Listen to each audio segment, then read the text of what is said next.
자, 그러면 하나씩 좀 보겠습니다. 지금 828 대책에서 나왔던 첫 번째는 전월세가 너무 이게 깝깝하니까 저도 이제 방송이든 언론에 있는 분들이 전화 인터뷰를 많이 하는데요.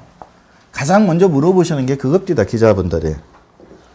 왜 사람들이 이 전세 월세의 대란이라고 그럽니까? 그래서 원인은 매매. 돈이 있는 분이 집을 안 사고 전세를 들어가니까 전세 물량이 없어지고 그런 그 수요자들이 많다 보니 전세 공급하는 것들은 가격이 치솟고 그래서 어느 상황이 됐냐면 팔면은 3억에 팔 것이 전세는 3억 5천에 전세를 놓는다. 뭐 이런 논리가 됐다는 거지.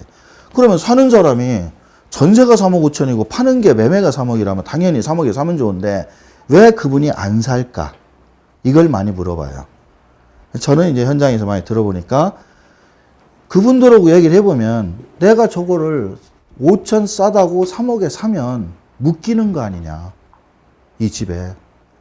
그 얘기는 뭐냐면 아직도 우리는 부동산, 특히 주택에 대한, 수도권 주택에 대한 개념은 투자를 봅니다. 투자성을 봐요. 왜?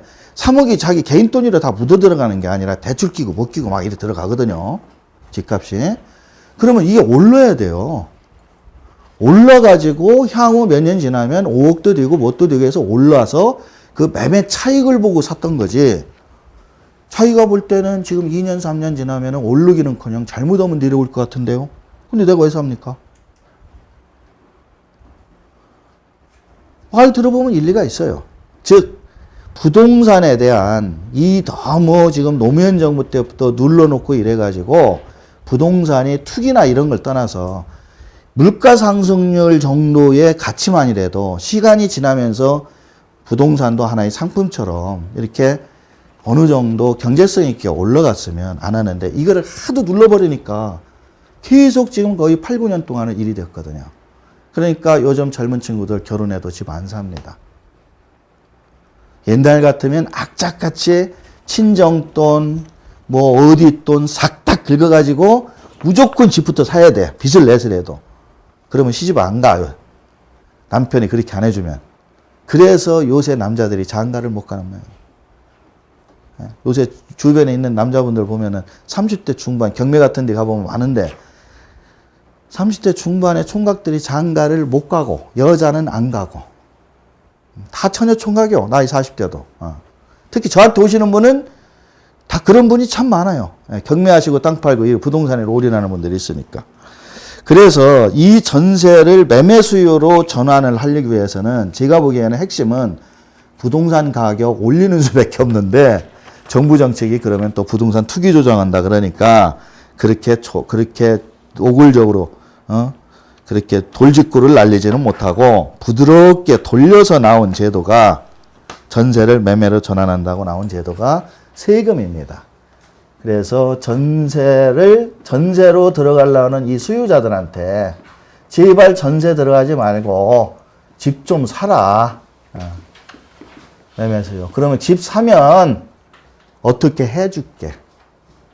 그런데 방금 제가 얘기한 것처럼 사실은 집 사면 나중에 이 집값이 올라가지고 매매 차익이 생겨서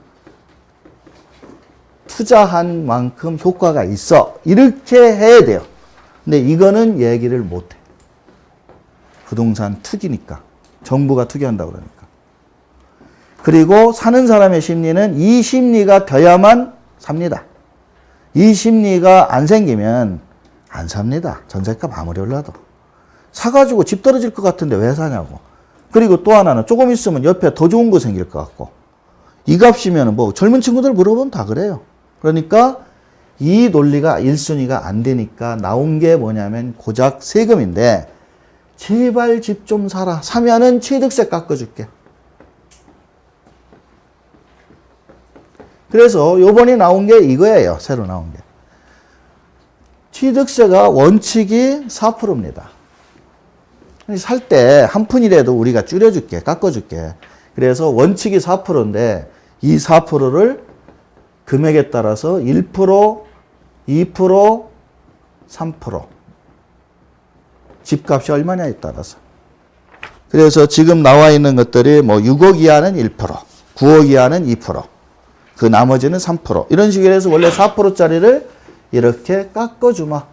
그래도 이렇게 깎아주면 세원이 약 2조 4천억 원 정도 빵꾸가 나는데, 그거는 우리가 지방재정에 보전한다 그러는데, 사실은 그 보전한다는 내용도요, 정부가 어디 짱 박아놓은 돈으로 보전하는 게 아니라 여러분들이 사고 파는 부가가치세에서 뜯어가지고 보전하는 거예요.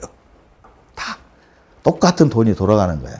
그럼 어찌됐든 지방자치단체는 부가가치세는 국세인데 그거에서 떼어서 우리를 준다니까 주기만 하면 조용히 있을게. 지금 이러고 있는 거죠.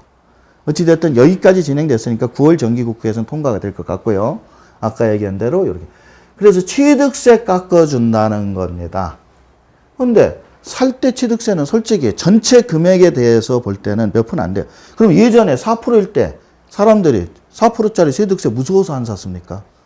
여기 뭐 뒤에 계신 어르신도 있고 우리 저기 STC 교육생도 있는데 몇 년 전부터 집 사고 땅 사고 열심히 하신 분들이에요.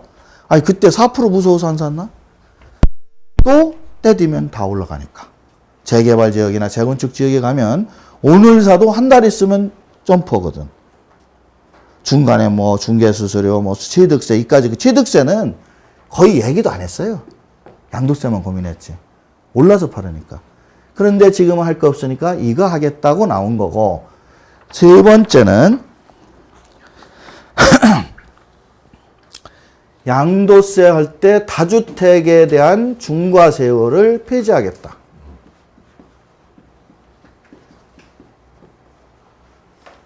근데 이거 참, 이게 왜 여기 오고 붙는지 전 잘 모르겠어. 자, 다주택 중과세는요, 노무현 정부 때 그게 몇 년도에 나왔냐면 3년도에 나왔으니까 10년 전 얘기입니다, 지금. 10년 전에 부동산 투기가, 강남 부동산 투기가 한참 벌었어요. 그래서 돈 있는 분들이 강남 재건축, 입주권부터 해가지고 막 돈 있으면 여기 막 샀죠.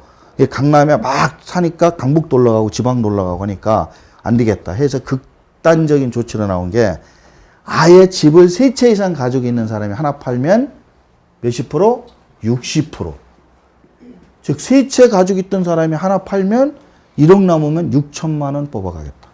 아까 제가 단기양도라 해서 전통적으로 부동산은 1년 이내에 팔면 50% 낸다고 그랬어요. 그게 제일 무서운 세율이었어요. 근데 60%라는 게 등장하네. 그래서 이때 공산주의 세금 이런 거예요. 여러분이 귀에 익은 세금 폭탄이 이때 나온 거예요. 그래서 50%짜리 가지고 세금 폭탄하면 안 돼요. 그거는 몇 시즌 전부터 그렇게 단기양도는 했어요. 그게 싫으면 조금 더 가지고 있다 팔아라. 그러면 안 먹어요. 근데 이거는 그런 게 아니야. 집만 3채 이상 가지고 있으면 조금 더 가지고 있다 팔아도 60. 지금 팔아도 60. 그러니까 안 파는 수밖에 없어. 안 팔고 있으려니까 종합부동산세라는 걸 만들어서 또 때리네. 요렇게 빼도 박도 못하게 했던 게 노무현 정부 때의 시제예요. 그러니까 이명박 정부 오면서 이거 없어졌단 말이에요. 그러면 중과세율이 없어졌으니까 아까도 얘기했지만 집이 여러 채 있다고 해서 불리한 게 없어요. 왜? 매매 수요 유도하려니까 집이 한 채 있는 사람도 돈 있으면 2채 사라. 또 3채 사라. 요 얘기예요, 요게. 그럼 옛날에는 집을 여러 채 사면은 불이익을 줬는데 지금은 이 제도 자체를 아예 입법에서 폐지할 테니까 여러 채 사셔도 나중에 불리한 건 없습니다. 요렇게 얘기를 하는 거거든. 근데 요렇게 얘기하는 거고, 지금 이렇게 나라가 정신이 없으니 이렇게 현재 상태에서 이런 집을 사면 다른 한 채 가지고 있는 사람보다 불리한 거 할 필요 없고 아예 세금 안 매길게. 이러면 모르지. 지금 전세 수요, 매매 수요 머리 아프다. 그러니 언제까지 사서 하는 거는 양도세 아예 안 매기. 이래야지. 요 얘기는 양도세 안 매기는 게 아니에요. 예전에 60%로 매겼던 그 세금을 그냥 6에서 35%의 일반 세율로 세금 때립니다. 세금 안 매기는 게 아니에요. 요게 나온 거고. 그나마 아직 입법이 되지도 않았어요. 그러면 요거와 관련해서, 자, 그러면 개인이 그러면 법인은 돈이 많은데 법인이라도 많이 사줘라. 사서 세를 줘라.